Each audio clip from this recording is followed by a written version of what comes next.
हाँ माजिद, मैं आपसे ये कहने आया हूँ कि आप फौरन जुनैरा को कॉल करें और उसे घर आने का कहें, वरना मैं उस पगले के स्टूडियो जाकर उसे खींचता हुआ लाऊंगा। अरे नहीं नहीं, मेरी तो अभी थोड़ी देर पहले से बात हुई है। बस आती होगी, कह रही थी कि कुछ काम में फंस गई है, खत्म होते ही आ जाएगी।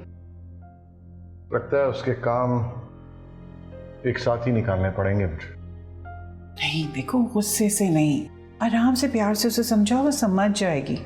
जो जबान उसको समझ में आती है उसी जबान में समझाना पड़ेगा उसको। नहीं वाजिद, ऐसे नहीं, बहुत हसास है वो।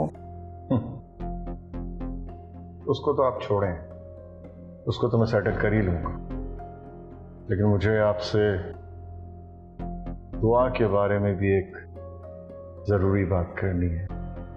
आपको तो पता ही होगा। हाँ हाँ, बताया उसने। ठीक है।